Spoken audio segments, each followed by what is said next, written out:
क्योंकि इनमें इस कदर जुर्रत ही नहीं है कि ये उनको ललकार सके इमरान खान को, जो वो जेल में बैठ के भी ललकारता है, रोज़ इन्हें चोर डाकू कहता है।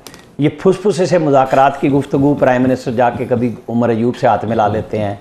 मैं ये बात कर रहा हूँ, जो पॉलिटिक्स होती है उसमें जुर्रत का इजहार होता है। वाह, गवर्नमेंट का ठीक है बड़ा भाई होना है, लेकिन ये जो कमज़ोरी की बुनियाद पे बात होती है उसको मानता कौन है, उसको सुनता कौन है, उसे समझता कौन है। इशू ये है ना कि आप शेरवानी बैठ के पहन के और प्राइम मिनिस्टर के तौर पे मुज़ाकरात की दावत दे रहे थे जब पीडीएम गवर्नमेंट में थे, उसके बाद आप सूट पहन के जाके हाथ मिलाने लग जाते हैं और जवाबन ऐसा ऐसा थप्पड़ सियासी लगता है आपको आके कि वो मजाक बन जाता है कि यार आपसे बात ही नहीं करना चाहते, आप वहाँ जाते क्यों हैं मुज़ाकरात के लिए। इनका बयानिया तो होना चाहिए कि हमारा ये काम है, हम ये काम करने लगे, अपना काम करें, छोड़े इमरान खान को, इस सेंस में कि सियासी तौर पर उभरते हुए नजर आए। ये तो पता नहीं किस काम पे लगे हुए हैं जब से हुकूमत में आए हैं। ये सारी की सारी हुकूमत की मैं बात कर रहा हूँ कि ये है कि जनाब मेहरबानी, थोड़ी मेहरबानी, थोड़ी मेहरबानी, साढ़े नाल गल कर लो, साढ़े नाल गल कर लो। भाई वो नहीं कर रहा आपसे बात, आप अपना ही काम कर लो।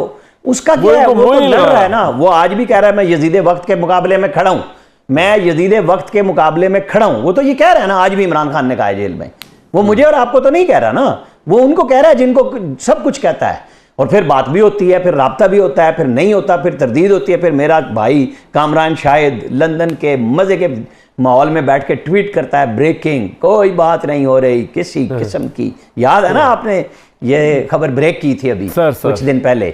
तो भाई यहाँ डायलॉग करना है तो ताकत से होगा, ये नीचे लग के कोई डायलॉग नहीं होता। सियासी कुव्वतों को फिर बराबरी की बुनियाद पे आके बात करनी होगी, और ये बात इनको समझ इनके पास तो ताकत ही नहीं है।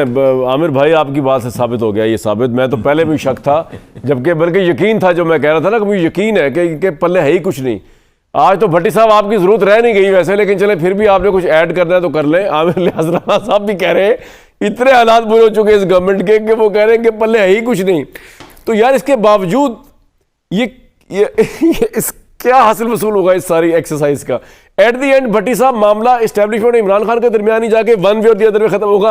ये बीच में वैसे ही लगे फिर रहे, मैं वो लफ्ज बोलना नहीं चाह रहा जो है पंजाबी में, जो लगे फिरता है इंसान वैसे ही बीच में, ये वैसे ही है। पता नहीं कब तक हिफाजत है इनकी, कब तक हिफाजत है मुसद्दिक मेरे भाई की। लेकिन हमें तो ये साबिक वफाकी वजीर के तौर पर भी कबूल है, कोई मसला नहीं। जी जी जी भट्टी साहब आप फरमाएं। नहीं, आज मैं मुसद्दक मलिक साहब के साथ हूँ। आज मुसद्दक मलिक साहब आमिर साहब ने चढ़ाई कर दी है। आज मुसद्दक मलिक साहब को अकेला नहीं छोड़ू।